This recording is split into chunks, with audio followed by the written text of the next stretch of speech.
There's a small ritual I've had for years. On the first Sunday of the month, I make coffee, sit by the window, and open a notebook that's older than most apps on your phone. I write down the cash that arrived while I slept. It's not a fortune, and it never felt flashy. It's quiet, predictable, like the creak of an old floorboard that tells you the house is still standing. Some people think wealth is about big swings and loud risks. I think it's about familiar checks that arrive on time, month after month, through storms and sunshine alike. I didn't start out that way. In my early years, I chased a lot of noise. I bought stocks because a friend said they were hot. I chased double-digit yields that looked like shortcuts. I've lived through more than a few financial weather systems: the inflation of the 70 seconds, the dot-com frenzy, the housing bust, and the strange panic of 2020. Every time, the same pattern revealed itself. The folks who owned simple, durable businesses slept better. The folks who chased what was shiny and new tended to learn the expensive lessons. I've been both of those people at different times. The second one is louder. The first one ends up freer. If you want income from your investments, you're not alone. Most people want what I want: predictable cash without drama. You don't need fireworks. You need the mortgage paid and the pantry stocked. And yet, the dividend world can be a cruel trickster. A high yield can look like relief, right up until the business can't fund it, and the dividend is cut or eliminated in a bad quarter. I can't tell you how many smart people I've met who bought a 9% yield, felt like geniuses for 6 months, and then watched the company break the promise. It's not because they were foolish. It's because the game is emotional.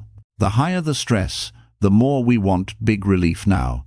That's why so many income investors make the same mistake again and again. They treat yield like a lifeline instead of what it really is: a byproduct of a business that either earns more than it spends or doesn't. So here's the reframe that saved me years of regret. The goal is not a high yield. The goal is growing income that survives the real world. In other words, purchasing power that shows up next month, next year, and 10 years from now. A dividend is not a gift. It's a piece of cash flow. A business no longer needs to operate or to grow. If the business is strong and steady, the dividend tends to be steady. If the business is flaky and over-leveraged, the dividend is a promise on paper and a prayer in practice. And here's the second reframe that calms people down. You don't need monthly dividend payers to get monthly income. In my own portfolio, 4 sturdy businesses, none of them flashy together, pay me every single month. One of them pays monthly. The other 3 pay quarterly, on different cycles. Together, they turn a handful of quarterly checks into a calendar that never feels empty. More on those in a moment. First, a little math, the boring kind that makes people wealthy. Imagine you want $1,000 a month in dividend income. That's $12,000 a year.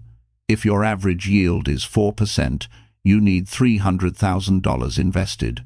No confetti there, just arithmetic. If the yield is 3%, you need $400,000. If you chase 6%, you only need $200,000. Tempting, right? But higher yield usually hides higher risk. Businesses paying 6%, 8%, 10% yields often do so because the market thinks the dividend is at risk, or the business needs cheap capital, or the balance sheet is stretched. The harsh reality: a 10% yield that gets cut to 4% and drags the stock down 30% is much more expensive than a 3.5% yield that grows 6% every year like clockwork. Here's the quiet truth. Boring math beats exciting promises. Picture this. You own a business that yields 3.5% today, and it has a habit of raising the dividend 6% per year. That's a real, achievable number for certain steady companies. How long until your income doubles? Use the old rule of 72. 72 divided by 6 is 12. In roughly 12 years, your dividend income doubles without you adding a dime, if the business keeps its habit. If you started with $12,000 a year, that becomes about $24,000. After another stretch, it doubles again. That's not impressive math. It's boring math. But boring math is what makes people wealthy. Now, people usually ask me, how do I tell the difference between a reliable dividend and a yield trap? It's not perfect, but I look at a few simple things and I ignore the noise. First, how does this business make its money? Is it selling something people buy whether the market is hot or cold? Second, how much of its earnings does it pay out? If a company is paying out nearly everything it earns, there's not much room for error. Third, what does the balance sheet look like? Debt can be a tool. It can also be a choke collar. Fourth, what's the culture? Does management talk about share price and headlines, or do they talk about customers, costs, and decades? The more an earnings call sounds like a pep rally, the less my money is interested. There's also the quiet issue of time. If your plan only works when everyone is optimistic, it isn't a plan, it's a wish. The businesses I depend on are the ones that sell toothpaste in recessions and light the lights in storms. They are not exciting, they are not perfect, but when I look back over the decades, their worst day would have been the best day for some of the flashy names I once owned. Let me tell you about the four that, together, pay me every month. This is not a shopping list. I don't know your life, your taxes, or your nerves. I'm sharing a way of thinking and the businesses that, for me, have done what they said they would do. The first is Realty Income. They call themselves the monthly dividend company for a reason. They own thousands of commercial properties, think drugstores, convenience stores, dollar shops leased out on long agreements where tenants pay the taxes, insurance, and maintenance. It's a simple model. Many tenants, long contracts, rent checks that don't care about daily stock quotes. Now, retail can scare people. Malls died, right? But freestanding, essential retail with the right tenants is a different animal. I'm not interested in fashion. I'm interested in the store that sells milk, prescriptions, and paper towels, and is open on Tuesday in February. Realty Income collects rent, passes a portion to shareholders, and has a long history of increasing that payment a little each year. The yield has bounced around with interest rates, as it should. When rates rise, these kinds of real estate companies tend to wobble. That's life. But over a long stretch, patience with a business like this has been rewarded, not punished. It's not a promise. It's a pattern. What I like, beyond the monthly check, is the discipline. They buy properties that make sense, they don't chase fads, and they structure leases to last through recessions. If you're nervous about commercial real estate right now, good. Nervous is healthy. But it's also worth remembering, tough periods often give disciplined buyers better prices.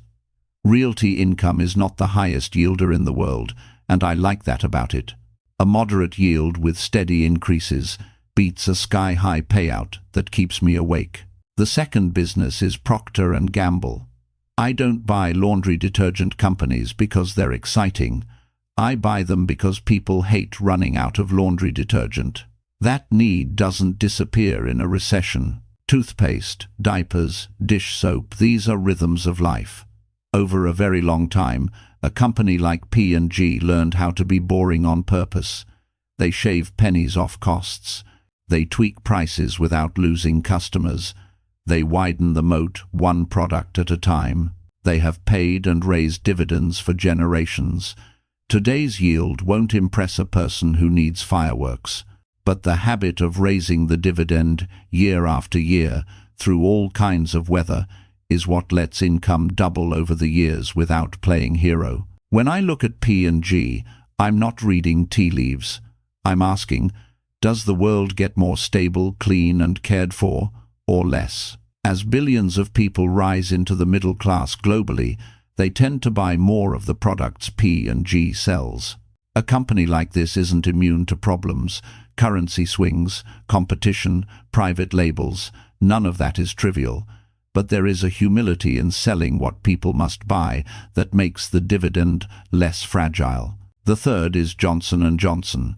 This one is a little different. Healthcare is not just a business, it's part of our human story. People age, joints need replacing, infections need treating, babies still need care. J&J has medications and medical devices that serve those needs across good times and bad. There have been controversies and changes. You don't live for over a century without getting bruised. But as an owner, what I watch is the core engine. Are they developing products that hospitals rely on? Are they allocating capital with care? Are they sharing a sensible portion of their profits with owners and keeping enough to innovate? Over time, the answer has been yes, more often than no. Why do I include a healthcare dividend payer? Because in a prudent income portfolio, you want businesses that are uncorrelated in ways that matter. People may skip dessert in a recession. They don't skip a hip replacement. A dividend from a business like this is not a windfall. It's a portion of a global need. Again, not the highest yield, but a habit of increases that, when combined with time, does the heavy lifting. The fourth is Coca-Cola. I know some folks worry about soda consumption. Fair. But Coca-Cola is not just soda. It's a portfolio of beverages, a distribution machine, a brand that means refreshment in places you've never visited. It doesn't have to grow at a blistering pace to be a good owner's business. It needs to protect the moat, expand at the edges, and keep sending out a sensible portion of cash. Like P&G and J&J, it has the most important dividend trait I know. It sells a product that is bought in bad years and good years, and it treats the dividend like a promise to its owners that it intends to keep raising gradually. You'll notice a pattern: familiar, global, cash-generating, and modestly growing. Now, here's how they create monthly income together. Realty Income pays monthly.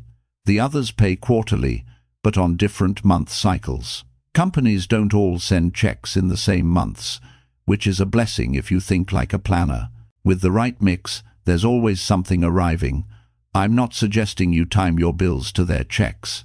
I'm saying you can design a simple dividend calendar that feels as steady as a paycheck without ever touching complicated schemes. And I should add, payment months can change, special dividends come and go, and nothing is guaranteed. That's why the anchor must be the durability of the business, not the calendar trick. The calendar is the gravy, the business is the meat. Let's talk about the psychology for a moment. Most income investors fail not because they don't understand yield. They fail because patience is expensive in the short term and priceless in the long term.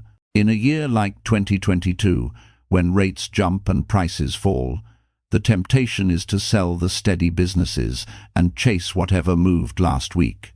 In a hot year, when a flashy stock doubles, the temptation is to dump the boring dividend payer because it's dead money. But the real question is, what job did you hire the business to do?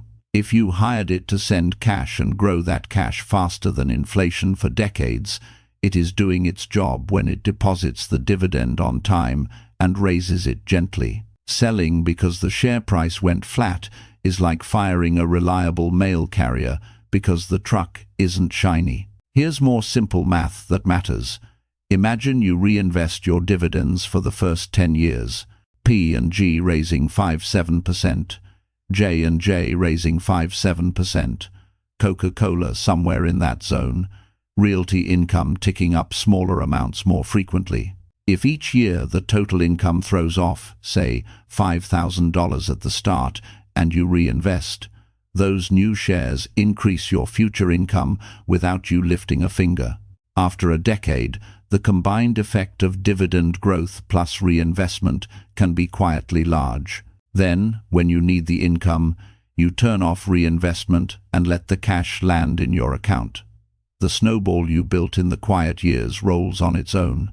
The point isn't that the income becomes massive. The point is, it becomes enough and dependable enough to pay for the unglamorous things that make a life feel dignified. I've also learned a few guardrails that keep me out of trouble. When I study a dividend business, I want the payout ratio to leave breathing room. In simple terms, if the company earns $1 per share, I don't want it sending me 95 cents. That leaves no room for a rainy day. Somewhere around half to two-thirds, depending on the stability of the business, lets them pay me, reinvest in the business, and handle a few surprises. I also want debt that makes sense. If a company needs to refinance a mountain of debt every 2 years, that dividend is living on borrowed time. Long-term assets should be matched with long-term financing. That's the way a grown-up runs a balance sheet. And then there's the illusion of diversification.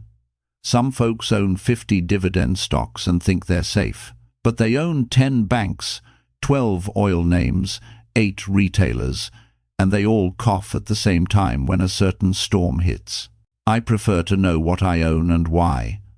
4 to 10 names that do different jobs in different weather is more than enough for most people. More names can feel like safety, but it often becomes clutter. If you wouldn't be proud to own the entire business, don't own the stock. Now, a word about taxes, gently. In the United States, many dividends are qualified and taxed at favorable rates. Real estate dividends can be taxed differently, often at ordinary rates, though there's sometimes a deduction that softens the blow. I'm not here to get technical. The gist is this: where you hold your dividend payers matters. Some folks put REITs in retirement accounts and qualified dividend payers in taxable accounts. Everyone's situation is different. The principle is constant. Consider taxes, but don't let the tail wag the dog. A great business held for decades usually beats a complicated scheme held for a season. Risk never disappears. Companies can stumble. Regulations can change. Consumer habits shift slowly and then all at once. When I say these 4 pay me every month, I don't mean I've found a magic trick. I mean I've accepted a simple truth. If I own a handful of businesses that sell what people need, and if those businesses carry themselves with discipline, the checks arrive, the amounts creep up, and my job is to let time do most of the work. It took me too long to learn this. In my 40s, I owned a company that yielded over 10%. I thought I was clever. The stock chart was gentle, the conference call soothing, and my greed politely thanked me for the smart move. Then interest rates ticked up, their borrowing costs rose, a few contracts got renegotiated, and the dividend was cut by a third. The stock fell by half. I lost sleep, then I lost patience, then I lost money. The expensive part wasn't the cut. It was the lesson I already knew and ignored.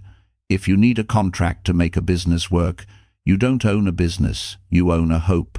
So price matters, yield matters, but the character of the cash matters most. Does the business have pricing power in quiet ways? Can it raise prices a little without losing you as a customer? Do customers return out of habit rather than hype? Does management sound like caretakers or salespeople? When the world gets weird, do they talk about shoring up the balance sheet, or do they pretend nothing changed? I'd rather own businesses led by slightly paranoid optimists than by charming dreamers. If you build around the 4 I mentioned, Realty Income, Procter & Gamble, Johnson & Johnson, and Coca-Cola, you are not trying to beat the market. You are trying to build a life with fewer surprises. Realty Income hands you monthly rent. P&G mails you a piece of consumer staples. J&J shares a slice of global healthcare demand. Coca-Cola passes along a bit of refreshment money. Together, it's not exciting. It's groceries. It's the light bill. It's property taxes. It won't impress anyone at a dinner party. But neither will missing a payment. If you want to expand beyond those 4, think in functions, not fads. Add a regulated utility that turns kilowatts into checks. Add a pipeline that earns tolls regardless of commodity prices. Add a telecom that moves bits, the way railroads move freight. But always ask the same questions. How does this company make money? Who can take that away? What happens in a recession? Can it pay me without starving itself of capital? And does it have a habit of raising the dividend carefully? Habits matter because they reveal priorities. A board that raises the dividend through thick and thin is signaling that owners come first. Not always, not forever, but usually. Let's zoom the lens out 20 years. Imagine you start today with any number: $10,000, $100,000, $300,000, and build around these kinds of businesses. You reinvest for a while. You add a little consistently, the way a farmer adds seeds each season, not because he expects a miracle crop, but because he respects the seasons. Some years your account value is up, some years it's down, just like the weather. But the dividends keep arriving. You raise your kids, you fix the roof, you attend weddings and funerals, and every month someone else's commerce quietly pays for some part of your life. One day, you turn off reinvestment for good, and the income stream pays for insurance, groceries, gas, and maybe a trip to see family. No fireworks, no headlines, but freedom creeps in like sunrise slowly, then all at once. You'll notice I didn't talk about buying low and selling high. In an income life, the biggest money is made in the waiting. The hard part isn't choosing the names. It's keeping your hands off them when a neighbor brags about a stock that doubled last week, or when a scary headline suggests the end is nigh. The market has always found new ways to spook the impatient and test the faithful. There will be another crisis. There will be another boom. There will be complicated products promising monthly income that seems too good to be true. You will not need them. You will need a calm plan you can live with, a few durable businesses that treat you well, and the humility to let boring math perform its quiet miracle over time. A word about spending. When the dividends start feeling meaningful, resist the urge to inflate your lifestyle right away. The first time my dividend income could have paid for a new car lease, I almost did it. I waited. 2 years later, the income was higher, the old car still worked, and the extra cash went to the unglamorous things that silently compound your peace of mind. A home repair fund, healthcare savings, a cushion for family emergencies. Wealth that isn't loud tends to last. People sometimes ask, what if one of those 4 stumbles? One will, at some point. Businesses are human. Earnings wobble. I don't panic. I reread the original job description I wrote for that holding. If the reason I bought it is intact and the dividend policy looks responsible, I do nothing. If the reason I bought it has vanished, it chased growth into something it doesn't understand, or it wrecked its balance sheet, I will part ways. There's no medal for stubbornness, but there's also no prize for activity. My default is to hold for decades. My exception is when the story changes and the numbers confirm it. I should say this plainly. I'm not your advisor. I don't know your age, your health, your obligations. I'm an old investor who has seen what patience does in real time. The 4 businesses I mentioned have paid me through good seasons and bad, and together they've made each month feel the same. Not every person needs the same 4, but every person needs the same mindset. Buy businesses you can explain to a teenager. Favor cash generation over promises. Learn to love small, steady raises more than big, loud payouts. Reinvest until your snowball is heavy, then let it roll. Now, if you're just starting, the numbers can feel discouraging. $300,000 for $1,000 a month at a 4% yield? That feels like a mountain. But mountains are climbed one step at a time, and most people overestimate what they can do in a year and underestimate what they can do in a decade. Set up automatic contributions. Add when the market is moody. Don't wait for the perfect price, demand a sensible one. And keep a written plan.